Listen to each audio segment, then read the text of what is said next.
Welcome to the Million Vegan Grandmothers podcast. And I have one of the newest members of the Vegan Grandmothers, Charity Kahn, with the vegan album. The children's album that she put together just recently has been released. It's gorgeous. There's animals and the vegan flag and lots of great music.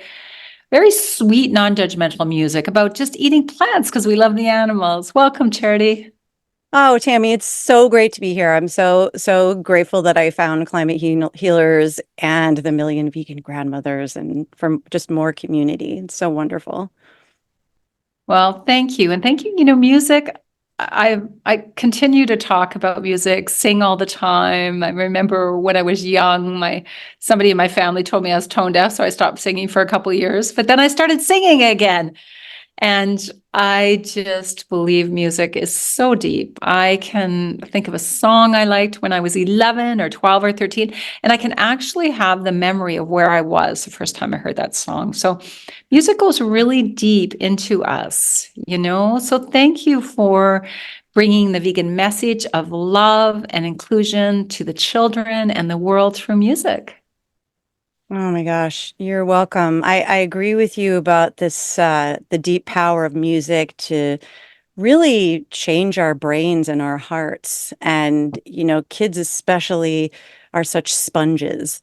And, it's why I started writing and singing children's music 23 years ago when my youngest was, 24 years ago now, just a baby. The thought that you can put into song these messages of love and kindness and compassion and generosity and inclusion and just joy and celebration and fun and silliness and all these wonderful qualities that we try to embody in our lives and model for our kids and our, grandkids or our inner child. Inner And that you can child. put that, yeah, you can put that into a message in a song that has a little hooky way of kind of carving its way into the heart and the mind. And there's so many messages out there right now that kids are exposed to and us too as grown-ups that kind of are the opposite of what the values and ethics that we're trying to Mm. encourage. So yeah, that's part of my inspiration for writing this music and specifically this last album where I just went for it. I just went for it and it's a vegan album.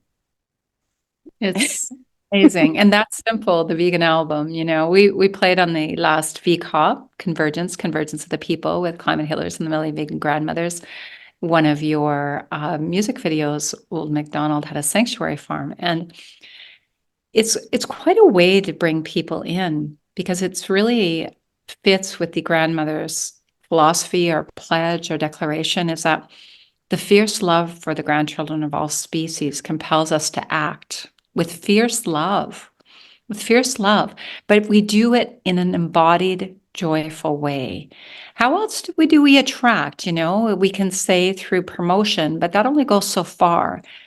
It's way more with attraction. Like, hey, I feel really Yeah. good. I feel disease. I'm happy. I'm a little freer, I think, in some ways. And this doesn't go right across the board, but I really do believe there's so much anxiety and depression with people. I'm even hearing a lot with even children. And I know that eating death, misery, and suffering does contribute to that. It's not a guarantee. If we don't eat that, we're going to be happy all the time. But it sure gives us a fighting chance, I would say. Yeah, that's very beautifully put. And, when I started doing all this, like I said, after my first child was born, I was in tech and math and all these things before that, corporate world. And something kind of happens sometimes. You walk through a portal and the main focus at the time was I realized that we don't have places, at least in the United States, very much where communities come together and sing and dance and just experience joy and release and groundedness and connection with each other and in our bodies through music and dance, which is like a human need and a human expression. And so in the beginning, my programs and my music were a lot about that. Like, can we come together as a community so that we can embody these experiences of joy and celebration and connection? And then hopefully that ripples out And then, over time, just, kind of honing the message. And yeah, the video that you mentioned for Old MacDonald Had a Sanctuary Farm, I often rewrite old nursery rhymes, upgrade them. And that's Great. actually a song that a lot of these old children's songs, you listen to them and you're thinking, oh my goodness, this is not even just, it's not vegan, but it's not the greatest message in various ways. And this one was just waiting for a rewrite to be about animal liberation. And that song is actually on my prior album, Creatures and Critters. The album before that was Earth, Songs for Earth and All Beings. So you can kind of see the thread. But what I find with the kids that I work with in preschools and the library system and our concerts with our band and all the different communities that we engage with is, and we know this, these kids are drinking up this message because they Great. are so open-hearted and they have innate compassion, kindness, and curiosity. And this isn't like a leap to sing to children about kindness and love and caring for the earth and caring for all the creatures. They get it. They're like, yeah, someone's finally talking about this, you know? Great. Yeah. Well, thank you. Thank you for talking about it and singing about it and joyfully embodying it. Mm. Joyfully embodying, that was one of our messages from the grandmothers in our declaration. We joyfully Mm. embody a vegan lifestyle. Yeah, and it's interesting, Tammy, because I made this album obviously with vegan families in mind, but at the same time, I really tried to walk a line where it would feel inclusive to everybody who's curious and open and wants to actually like know more and learn and be in the inquiry. I created this as an inquiry. Can we have this conversation? So I'm hoping that people can obviously decide for themselves, but part of my effort with these songs in particular was to keep it like a safe space for all kinds of people to come and start to have this conversation about our food and about our choices. And does this really align with the other values we're teaching our children, the way we eat? And then for the children who, you know, have started to understand that that's an animal on their plate or on their cup, and they're really upset about it, I wanted to make this music for them too. So they had media that reflected their deepest heart. And so that's not silenced. So it's not just about making up stories to deflect and not have that conversation with kids. So we're walking that line between, we don't want to traumatize little ones with all this like hard suffering information. And at the same time, are there ways to have this conversation where we open it up and we create a kind of beautiful, trusting conversation with the child about, this is the reality and how do we want to respond to that in our family? Beautiful. Beautiful. Dialogues are so important and give people an outlet to be able to share their voice. And, we're voices for the voiceless, but we say that in regards to the animals, but there's a lot of voiceless people out there, there's a lot of Yeah. voiceless children, a lot of voiceless children. So, and I think even adults, I think, we all have this child inside of us. And I sometimes ask people, what's the hardest part of even considering going vegan? And they said, well, that's not how my family eats. And what am I going to do? Leave my family? Like, this is not how we eat. And I'm, I don't want to make them feel bad. And I don't want to say anything. And I don't want to rock the boat. And so internally, that child within this, maybe that has some wounding and some loss and maybe not enoughness going on, that's pretty predominant with humans. To have one more, it would feel like one more loss for them to lose. So it's finding the joy in it and bringing it and saying, hey, like that's what I say to people. When that come to my food class, I say, no, I'm not telling you you can't eat meat. I'm just saying that you could feel really, really good eating this stuff, and you could just start eating so much of this stuff, and you feel so good that the other stuff will be pushed out. You don't even have to say anything to your partner. And what's happened with some of my people is they go home and the women are usually the ones that make most of the food, buy most of the food, and they say, well, my husband, like, except for if you have the really extreme meat eaters, my husband hardly even noticed. I'm just making lentil dishes and I'm making more salads and I'm not really partaking in the other stuff and everyone feels better. And the kids aren't arguing as much. And it's very interesting. It's so full circle how it brings us to the answers for everything. I know. I mean, you're definitely preaching to the choir here. I feel like having gone vegan and living this lifestyle and having this be my ethical compass in all things has been just this amazingly transformative, joyful, abundant, experience. And I also offer courses for people to dip their toe in the water and kind of not only learn how to make food this way, but also do the inquiry around conditioning and, kind of getting underneath some of that stuff. And it is just, again, about the dialogue and about people starting to embody it and then starting to feel a shift. And then that can drive the next choice and the next choice. And the way that it has kind of the way I've started to frame it, and this is was not so much true at the beginning of my vegan journey because, sometimes when you go vegan, all of a sudden you're like, oh my God, it's like this, you're you're preaching everywhere and it's kind of a thing, right? And, I move through that and how can I make this feel inclusive to people? And one of the framings I feel that's so true and that helps people get it is this is not a restriction.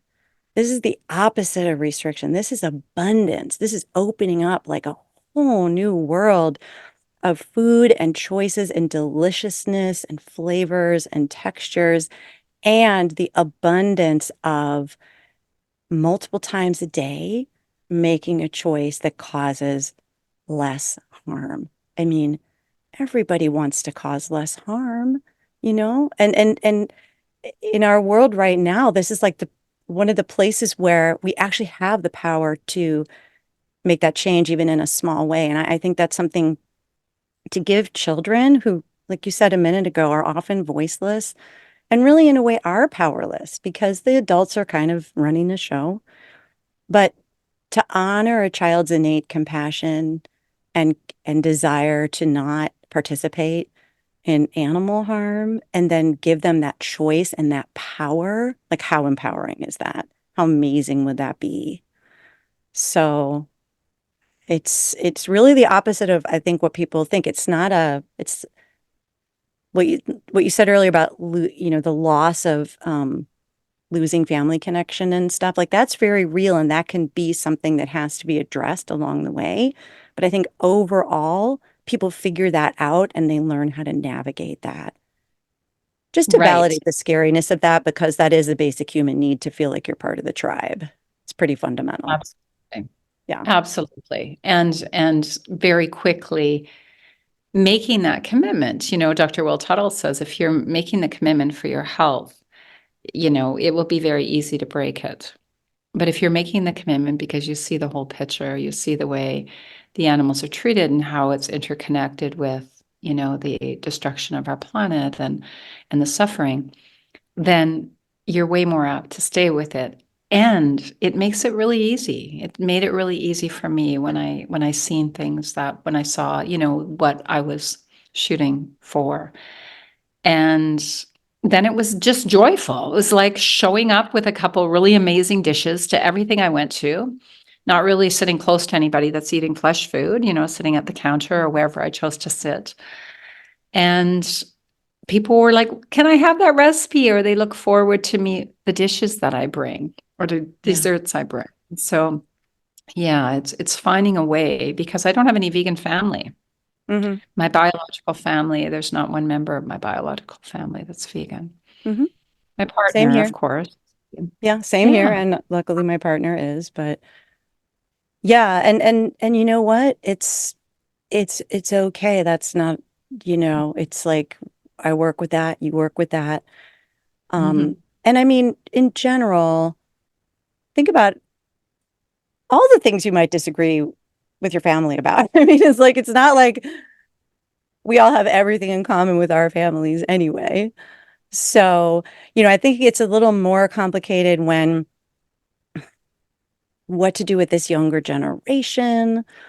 Mm. And this is partly why I'm so curious about how this music is going to like I want it to spark conversation in vegan families, in vegan curious families, in vegan teachers, in educational settings. Like I'm like, what is it like to pose this inquiry through a song that is accessible in a way, and maybe videos eventually, hopefully, and then start to understand a more comprehensive way of including children in this whole thing, right? Because right now the parents and the grown-ups are the gatekeepers, and some of Right. that is developmentally appropriate and obviously like how things should work. And so where can we kind of like work with that and give children um, this sense of choice and power? Maybe it's through education, like so much, the mind-opening um, tools of stories and songs and embodied learning. So, Body learning. When yeah. I studied early childhood many years ago, I really understood myself much better when I studied early childhood education, Mhm. and how there's so many different ways children learn, and a very small percentage of children learn by sitting and having to memorize, very few. And Yeah. most people learn kinesthetically through movement. And when I understood myself better, I was able to learn a lot easier.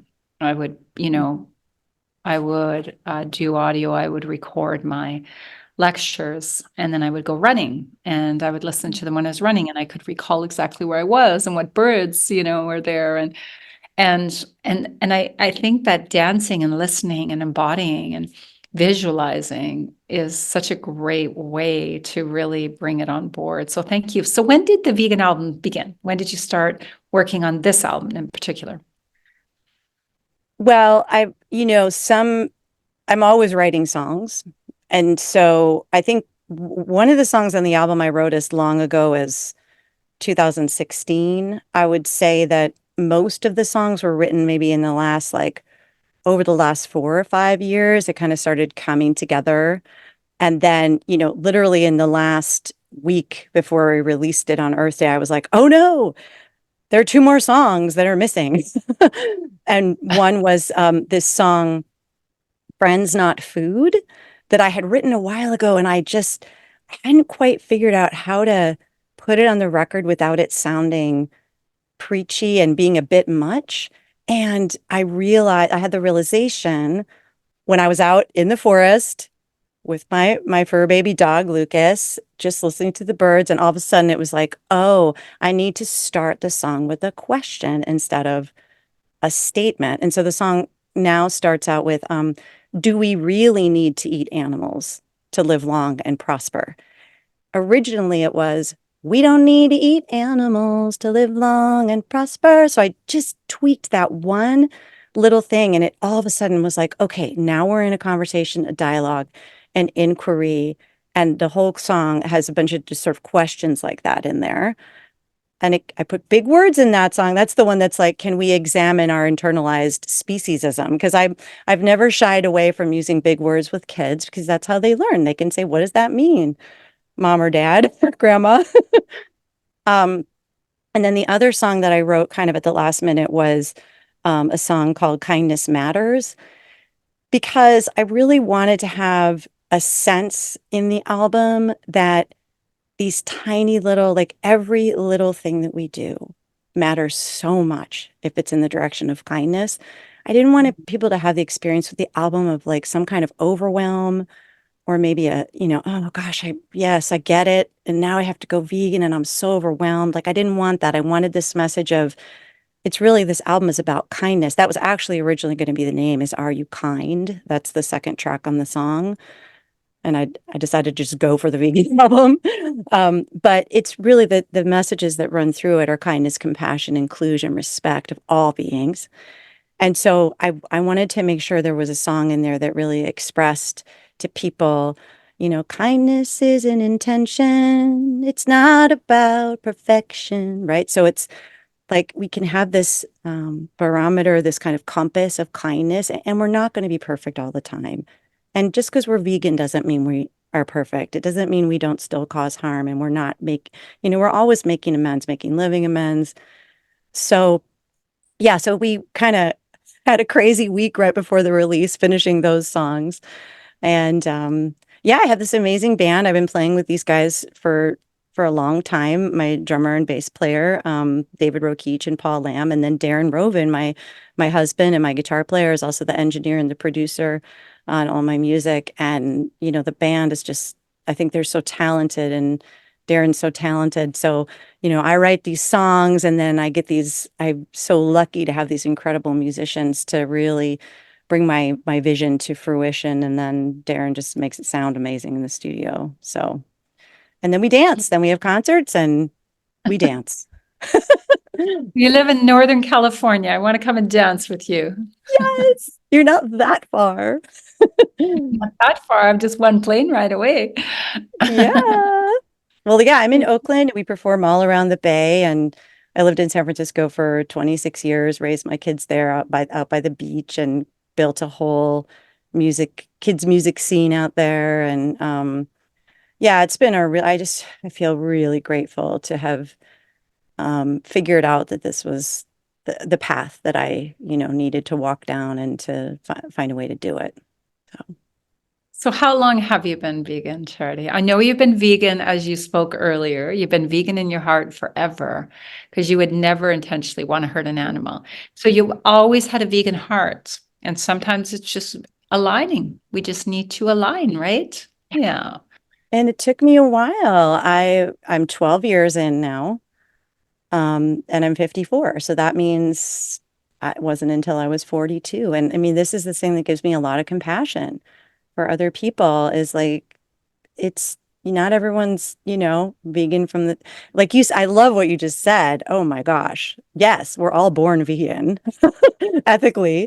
That is so beautiful. And then, we have the classic experiences that we all have. And I was raised in Wisconsin, so I was literally in America's Dairyland, and cheese was God, and it was all about that. I did actually recently find a fascinating journal entry. Um, I was going through some old stuff, and I found a journal entry from when I was in, I believe it was 10th grade, and I had a 4-page basically essay about basically animal liberation. And and I had this part in it where, well, I'm no better because I just had a hamburger for lunch. It was like I realized what was going on, but I had no idea that there was even a thing called veganism that I could choose to do. Like, you can see the disconnect in the writing, the heart impulse mixed with the knowledge of, oh, but I'm making this choice, and nowhere to go with that, no one to talk to about that. And I felt that was a really interesting window onto so many people's experience of having an internal sense of something's not right here, something is off, and I want to fix it, and just not even knowing how to go about it or who to talk to or how to make a change. Yeah. But I'm celebrating my 12 years on Mother's Day, because Whoa, love it. I went vegetarian on Mother's Day 13 years ago, and then read Will Tuttle's The World Peace Diet, and what was like, what am I doing? I'm a feminist, and I'm a mother, and I'm still eating dairy and eggs, and I'm a peace activist, and I'm still contributing to animal agriculture, it was just, that was it. And so Mother's Day was my dedication and commitment to all the mothers in the world, human and animal and plant. Yeah. Yeah. Well, my vision when I visioned, woke up from a dream and knew that the grandmothers were going to come together and started talking to, I think, Judy Carmen and Will first. And then I brought it to Silesh and I said, I see the grandmothers. Oh, and my friend Jeff Francis, he's a some year vegan, Mm, and amazing artist, an mm, incredible artist. I'm going to show you Alternative Nativity. I would love to get it out there for next Christmas on somebody's album. mm. Maybe we could call it Alternative Nativity. Wouldn't that be beautiful? Let's do it. Okay. Yes. And use Jeff France's painting. She's holding a Amazing. baby in one arm and a baby lamb in the other. And then there's all these crucifixes Mm, in the background with um, mm, carcasses on them, but there's light mm. streaming. It's very I powerful. have chills, Tammy. I just got this message, but I also got a message of a song because I think, I just had a friend here for 2 weeks, very deeply grounded in our spiritual tradition. We both met at an Essene ministry. We studied with Rabbi Dr. Gabriel Cousins in Patagonia, Arizona, and California. And I did a master's in plant-based nutrition, started in my 50s after I Mm, healed Crohn's actually through plant-based nutrition. I was quite sick and became a vegan when I started studying with the Essenes because the Essenes were vegan. And that's why Christspiracy really hit me deep because Gabriel said there was no doubt that Jesus and James were vegan. mm, And I just feel that we have come together. So when my friend John and I were here for 2 weeks, we not only transformed this piece of land and built a whole bunch more gardens, we worked nonstop physically, but we had constant downloads. And I'm on fire about writing my third book now, which I had been putting on hold for a long time, but interviewing a lot of people about it. It's called Grief Mapping, and it's a love story of resiliency, compassion, and transformation. mm, And it's 5 stages of grief that are a little bit more creative action steps, than the Kubler-Ross, which could potentially be the first 5 stages of grief. And then maybe these would be the next 5 stages where we move out of acceptance. We accept that it's going on, but then we feel the shock, like, what? yeah. How did this happen without me knowing? And then we move into empathy and compassion and as much for ourselves because we're going to be going through a lot. And then we move into creative action, care, love, and community, and then pathways to heal. Mm, And so I invite anybody listening, if you want to send a little essay, if you're a vegan activist or musician or teacher or any of the above, if you would like to write a couple paragraphs for the book saying, how did you move from the shock felt sense into a compassionate, creative action way? And that's what you've done, Charity. You do it through your music, you do it through your teaching, and you do it through embodying your joy, and that's really attractive for people. It's like, wow, I want to know what she's doing. I mean, mm, people always tell me your eyes are so shiny, and I'm like, yeah, they were at one point. I was a very sad person for my mm, childhood, right? But I mhm, I found something, and it's a certain liberation and freedom, and it's not possible if we don't liberate others. But the other thing I yeah. thought about when you're talking is about amends. And Mm, I've studied, in different spiritual traditions for a pretty huge part of my life. And one of the things I really liked was the ancient Hawaiian reconciliation. You were talking about amending mhm, and amendment, and it's Ho'oponopono. And I could really see a song, so it stands for I love you, I'm sorry, please forgive me, thank you. And mhm. it's not going to anybody in particular. It's just saying, we're all in the process of amends continually. So I could Yeah. see, I love you, I'm sorry, please forgive me, and thank you, and thank you, and thank you. I think you're going to write this song, Charity. I love it. Oh, no, no. And Oh, we can all just go to the sanctuaries and when we're in front of, the mhm, activism, in front of the animals, maybe we will be surrounded in a circle. Maybe we don't have to go inside the slaughterhouses. Maybe we'll be able to get enough people to mhm, hold hands and sing your song. I love you. I'm sorry. Please mm. forgive me. And thank you. And thank you. And thank you. Yeah. With tears streaming down our faces because I'm feeling so much as you're describing this, because this voicing of the the offering and the voicing of the I'm sorry has been such a part of my healing process because I know that even today I'm vegan, but I'm still walking through the world and I'm contributing to carbon in the atmosphere if I get in my car. There's just ways in which we're constantly contributing, no matter how deeply we continue to extract ourselves, and to not be burdened by that guilt and shame and horror, but instead to be like, yes, I own it. I'm doing my best to fix it in every possible way. And I'm going to say it out loud that I'm sorry and I love you. Love you and thank Thank you. I mean, it's so beautiful. Yeah. Okay. and please forgive me, right? And Yeah. then Mm-hmm. it's been such a powerful teaching for me. I've used it in so Mm-hmm. many situations, often non-verbally, Yeah. internally Yeah. to people when I'm struggling, when I'm in a power Mm-hmm. struggle. It's like a little story I told you. I Yeah. was in a bit of a power struggle with my partner. We live in different cities, which makes it a bit challenging. And we have a little, Mm-hmm. I'm just like, come on, just find a way through it. And he's like, but I'm not feeling very happy. I'm like, well, don't waste your creative edit. So we have a very different way of processing maybe our grief, maybe our way of living in the world. But my beautiful 5-year-old granddaughter just walks up and she says, Oma, Oma, just say, I love you, sweetheart. That's so much. Right? Yeah. So Mm-hmm. it's I know. like out of the mouth of babe. Just go Yeah. return to the love. Mm-hmm.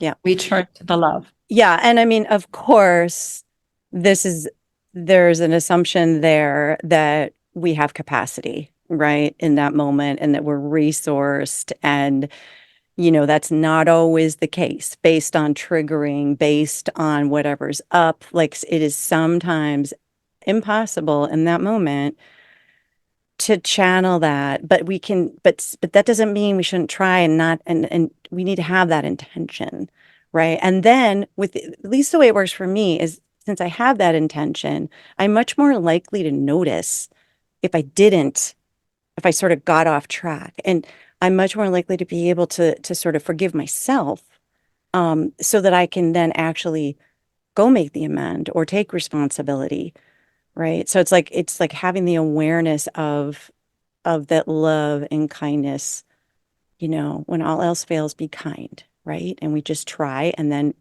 there's a in the song on the album, the second track called Are You Kind? In the bridge, I say, sometimes it's hard to be kind, like when you're feeling angry, scared, sad, overwhelmed, or confused. It's okay. Everybody has hard days. So maybe for today, you can just be kind to yourself, because that's important too. So even just that offering of like, sometimes you're not gonna be able to do it, but then turn that mindfulness and that energy to that inner child, that place in ourselves that needs the healing, and give the love there, and then we'll be more resourced for next time. So Love it. I just listened to that song today. Well, thank you. And if you're watching this on YouTube, you will see the link below for the vegan album, and you can get a hold of Charity and be ready for some great music ahead. Maybe the Ho'oponopono song. And that would maybe be a beautiful so. video in many different areas of the world. Hmm. Yeah. And And if people yeah, want to find, I'm sure you'll include the links, but I love saying my website just because it's fun. yes, please. And it's jamjamjam.com. And Jim, Jim, Jim. the Let's jam jam. is the name of my program, and everything kind of has, charity and the JAMband. And the JAM was originally an acronym for joy and music. So that's where that Beautiful. comes from. And so you can find all the music there, and also just search up Charity and the JAMband on your streaming service, and all 8 albums and many singles will come up, and you can rock out or come see us at a show if you're in the Northern California region. And yeah, I just like, I I love everyone who's making any effort, all of us making any effort, any time to be kind. Yeah. Thank you, Charity. If you're to leave our listeners with one final thought, what's the first thing that comes to you? Our job is to generate love and put it out into the world. Beautiful. Thank you for generating so much love, Charity. You too, Tami.